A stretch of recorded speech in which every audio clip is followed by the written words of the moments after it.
Hello Internet, Taliesin here, and welcome to a special treat. For me, if not for you, because this week was my birthday. Yes, I am now officially old enough to drink in the United States. Just like I was last birthday, and quite a few birthdays before that. And I thought the way I'm going to celebrate this year is to make a video which is just for me, on a subject which I really want to talk about for a very specific reason, but which will potentially annoy a whole bunch of people for even existing. But you know what? It's not even all those people's birthdays though, so screw them. Ladies and gentlemen, today we are talking allied races in World of Warcraft Shadowlands. And I know what you're thinking. You're thinking, okay Taliesin, you clickbait shill man, clickman bait shill, you've really done it this time. Allied races were a BFA thing. We're all totally over them. There's no indication that there will be any in Shadowlands, and even if there were, the lore and logistical issues around implementing them are just ridiculous to the point of utterly prohibitive. And trust me, I used to think exactly the same, which is why I didn't make this video like a year ago when Shadowlands was announced. It just wouldn't work. But internet, and I don't say this very often, right? I was wrong, and so are you. Because just casually chatting in stream one day, a couple of weeks ago, a member of my community called Nolgar, who rest assured will be receiving absolutely zero financial acknowledgement from this video, came up with an idea so elegant, so exquisite, so gameplay friendly and RP friendly, and also just fun friendly, and also which actually improves on the allied race concept as a whole, that I had to make this video to tell you all about it. So join us as we talk allied races, why they definitely won't work in Shadowlands, and actually how they absolutely definitely would. Okay, go, go, go, go, go, go, go, go, go, go. So, if I may, just to set the scene, I'd like to take you back to Battle for Azeroth. Yeah, I know, but don't worry, it'll be very quick, I promise. An expansion which, because of the established new class, new race pattern of previous expansions, everyone expected would give players one or two new playable race options to select, and which some very clever people, who I can't even remember who they were now, predicted might actually see the introduction of whole heaps of new options in the form of sub-races, something which essentially did happen when BFA's BlizzCon reveal introduced us to the concept of allied races, new playable race options that weren't just new races, but which would have to be unlocked by players through the story. So you want to play as a Lightforged Draenei? Well, a new player just picking up the game couldn't do that. They had to unlock the race by completing the Legion storyline involving them and getting the appropriate reputation up to Exalted, and then abandon the character that they were on and start a new shiny goat one from almost scratch. Hey, you want to play as a Zandalari troll? Same idea. Complete the story, grind the rep, start again. You want to play as a Suramar Nightborn elf? Well, tough shit to be honest, but we've got these things which kind of look a bit like Nightborn and have about 3 faces each. Will this do? Yeah? Okay, good. Same gag. Story, rep, start again. Now, the good thing about this system was that it made playable races something that could be introduced at any time and point of the expansion. And because new allied race characters started from level 20 out of a max of 120 at the time, they didn't need the grand starting zone experience that had become tradition for new playable races. In fact, the process of unlocking the allied race was kind of like a starting zone in of itself, and honestly some of those final unlock quests were genuinely great too. The Kultiran human building a ship scenario and the Mugger orc back to Draenor, but no, actually it's really quite good honest though. Adventures especially stick in the mind as being enjoyable romps. The bad part of the system was those rep grinds in old content. For anyone coming back to BFA who wanted to play as a Void Elf or a High Mountain Tauren or one of the other Legion races, doing that story and grinding that rep was awkward at best and absolutely infuriating at worst. Plus there was the fact that then all of the BFA unlocks happened in the middle of an expansion, which meant that if you really wanted to play as a Vulpera to make all of your furry bin scavenging terrifying sex noise dreams come true, you had to either abandon whatever character you'd been progressing on for the entire expansion up until that point, or pay real life hard-earned geld to race change them, assuming that your main was a class that your new race could even play as, obviously. And overall it just felt a bit clunky really. The other worst thing about allied races was that when you know you can get new playable options at any time, then every time you encounter any new race in the story, there's kind of an assumption that they will become playable. Like, oh wow, I really like these funny flipper-eared goblin things, totally gonna be an allied race, boys. Oh man, have you seen that the Mogu are back in 8.3 and there's a new tribe we didn't know existed? Totally gonna be an allied race though, boys. Aw, bees are nice, aren't they? Allied race, boys! After a while, it just got exhausting, and by the end of the expansion, I I think we were all just about done with the idea of allied races. It being a cool BFA feature, which, not unlike some of the other BFA features, had outstayed its welcome somewhat, leaving everyone keen to move on to new ideas. But alas, old habits die hard, and when the Shadowlands expansion was announced in 2019, introducing a whole new plane of existence with new lore and zones and races to meet and kill and loot, by then our brains had been conditioned to think, oh hey cool, nice Boy Scout Smurflord thing, allied race boys, oh boy, I like the look of those extraordinarily tall vampire bitey boys, allied race, holy heck, look at the calves on that calf, or should I say the horns on that fork, allied race boys. And it wasn't our fault, we couldn't help ourselves. Like Morgan Freeman in the Shawshank Redemption, we wanted to move on and live a life of freedom, but we'd been locked away inside BFA allied race speculation for so long that all it took was the sight of one tiny leg type bun steroid owl, and we were all like, oh my god, allied race owl, allied race, so look! And so, predictably, the question of Shadowlands allied races popped up without fail in nearly every developer interview that was given at BlizzCon. Like the Warcraft Q&A that year, who was hosted by some awesome dude whose name I can't even remember now, where Ian Bates, aka Red Shirt Guy, prodded that allied race nest in the very first question. I also hope that we get to see more allied races in the future, especially since we're meeting 4 races who we're allying with that also happen to be based on player skeletons. Right. You never know. John Hight was asked about them in an interview with Hazelnutty Games, and his take was, what does the team look for when considering a new allied race in terms of which ones you're looking to add? I mean, you are pledging a covenant, and regardless of your faction, you're joining that covenant. So I think that remains to be seen how that'll play out. Sure.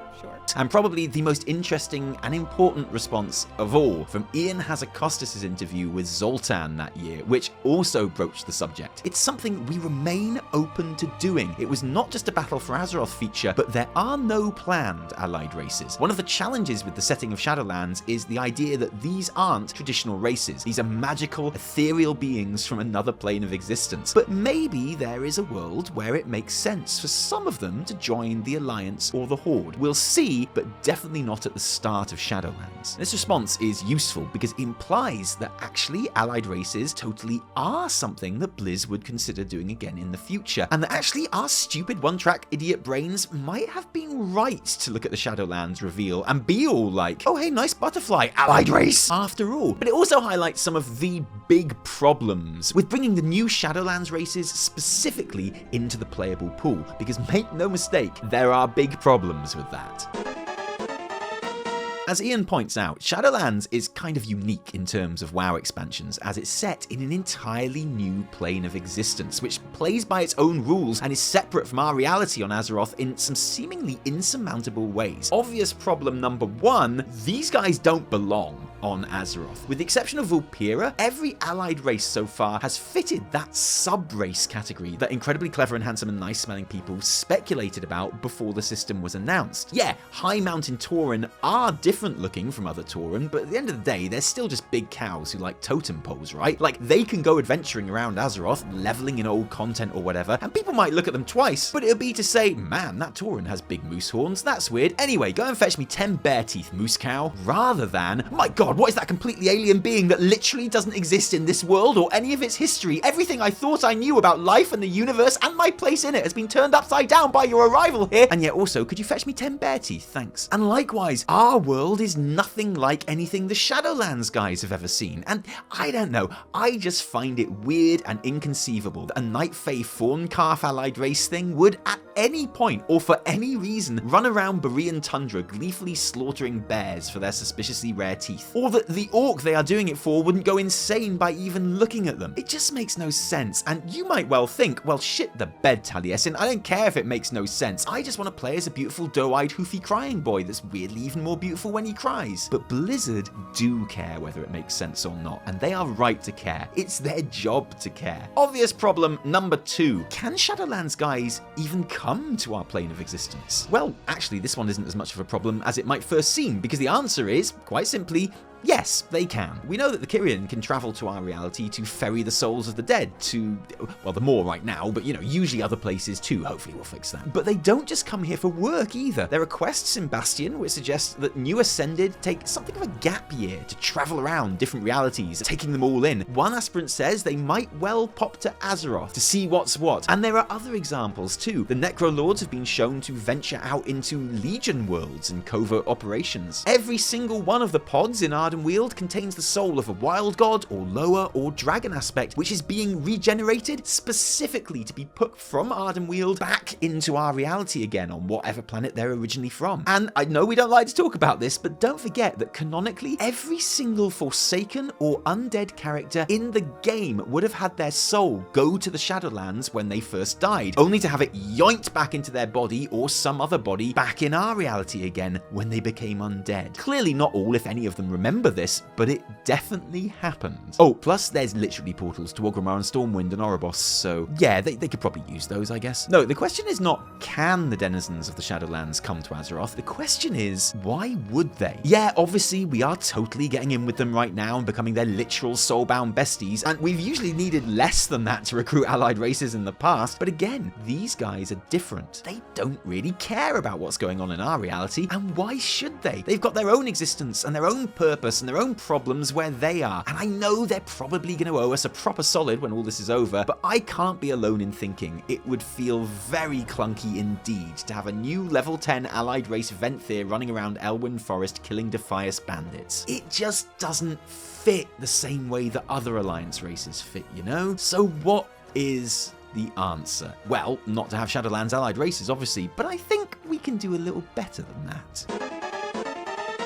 Which brings us to the idea itself. Thank goodness we're here. If the problem is that there is just too much dissonance in having the denizens of the Shadowlands running around Azeroth as members of the Horde and Alliance, how about we just don't? And I know what you're thinking. You're thinking, oh ho ho ho, I see, Taliesin, you mean make them a hero race that starts at like level 60. But I don't mean that. No, most of the players' interactions in the story are based on the fact that we are the Moorwalker. It's pretty important. We are quite explicitly not a beautiful muscle lady that's been hanging out in the Maldraxxus army for the last 1,000 years. And besides, hero races are a boring and unsatisfying answer anyway, in my opinion. No, this is how we make Shadowlands allied races work, while still fitting into the established allied race framework and also actually improving it. You start a character. Maybe it's your main you've been playing for years, maybe it's a new tune you've just started. Either way, you have at some point leveled that character up. So let's say you're a dwarf paladin, hi, and you went from 1 to 10 in Exile's Reach and then 10 to 50 in the new Chromie time system, and you chose Legion to level up in because you're not an idiot and Legion shit is legit. You hit 50 just as Shadowlands released, which was handy, and you had a great time leveling to 60 through the story, becoming the Moorwalker, joining the Kyrian because you're a paladin, you're not an idiot, playing through the raid and beyond into subsequent patches, right up until the end of the expansion where you kill the final boss in the final raid in 9.3, and there's a brilliant cinematic which everyone is happy about, and finish the story ready for the next expansion, World of Warcraft Intergalactic Transdimensional Cosmos Disco War. And then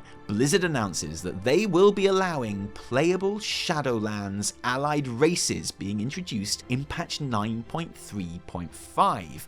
but with a twist. And this is the important bit, so listen up. Because instead of unlocking the races and then starting a new Kyrian or a new Necrolord or Nightfey or Venthyr character at whatever level, you instead have the option for your existing character, the one that you are playing right now, to become the new allied race. Yeah, I know. It's so simple, but so perfect. What if the culmination of the Covenant campaign is the choice of whether to carry on being a mortal dwarf paladin or to really join your Covenant, die and take your rightful place among the Kyrian? It's still the same character with the same name, the same class, the same achievements and mount collection and guild, but you're a Kyrian now. Because that's literally how Kyrian become Kyrian anyway. It's brilliant because all you'd have to do to unlock the allied race option for each Shadowlands Covenant would be to play through the story campaign quests, making you a true part of the fabric and structure of that Covenant before reaching the final chapter and having that choice. Do you want to become this Covenant race? But it also solves the main problem with the idea of Shadowlands allied races, that disconnection from the Azeroth of our reality. Because yeah, this shiny new Kyrian paladin did have to level through Legion content on their way to 50, but they did it when they were alive and a dwarf, so it still makes perfect sense from a lore and gameplay perspective. It makes sense when Kyrian you bumps into Magni and he calls you a hero of Azeroth, because you are, or at least in life you were, and now you've gone on to the next stage of your existence. Beautifully, it would also explain why this particular Kyrian might have such a strong interest and affinity and investment in the characters and events of Azeroth going forward into other expansions, because it's where they're from, and as a player, we remember that. Part of that final campaign quest could even be like the Archon saying, "I'm so glad you've become one of us, Sir Dwarfalot, and I can think of no one better to act as our ambassador with the mortals of Azeroth going forward." That kind of thing. It also, as an added bonus, fixes a number of the niggling little problems with allied races too. You don't have to start a whole new character or pay for a race change to actually play as the new race. It means that each race would be able to be any class, because by definition, they would keep the same class as the character that became them. It's all just so neat and tidy and perfect, and whether you make each character who wants to become a Shadowlands allied race individually complete the appropriate Covenant campaign each time, or whether, more likely, you would make Covenant progress account-wide. So say, if you'd already completed the Venthyr campaign on a character up to the closing chapter, where you are given the choice to become a Venthyr, then any new character playing or leveling through Shadowlands in the future will automatically be able to access the choice to become a Venthyr when they hit level 60 and pick their Covenant. Maybe there are some problems which crop up from this idea which I haven't thought of or which I haven't adequately addressed here, and I'm sure you'll let me know in the comments, so I'll keep my eyes open for those. But it just seems like such an elegant solution to the problem that it actually makes me excited about the idea of allied races again, which I thought was something I had packed firmly away in the Warfronts Magni Island Expeditions box of things I was totally done with. And now that we've established how, interestingly, seamlessly, and dare I say it, beautifully Shadowlands allied races can be made possible, let's indulge ourselves a bit at the end of the video and ask, what exactly would those allied races be? So for Kyrian, it has to be surely the, Kyrian. I mean, the clue is in the name, right? Our big blue Boy Scout Smurf Lords have caught the eye ever since they were announced, and whether you play as an Ascended with wings or an Aspirant out to prove themselves, yeah, I know you're exalted with their faction and save their very existence and the whole of the Shadowlands, but they're big on their rules, okay? It's just the option that makes the most sense, even though, man, I'd really like some more facial options if they are to become playable. And I know what you're thinking. You're thinking, but Taliesin, don't Kyrian have to have their memories taken away as part of becoming Ascended? How does that line up with all the stuff about being a dwarf paladin that you were talking about earlier? And that's actually a good point, but it would be pretty easy to get around. By the end of this expansion, it's quite likely that the Kyrian line on memories might have changed a bit anyway, but if not, the Archon could decide that it's better for your guy to keep their memories since they won't be ferrying souls into the afterlife. That's why Kyrian currently put their memories away, so that they aren't judgmental of the souls they carry. And they will instead be acting as an ambassador to Azeroth, and in this particular case, it would probably be more useful to actually remember who Thrall is. And I know the other thing you're thinking, but Taliesin, what about my beautiful leg day skipping Swolkin boys and girls? It's them I want to be. Why can't I be them? And yeah, okay, so this is the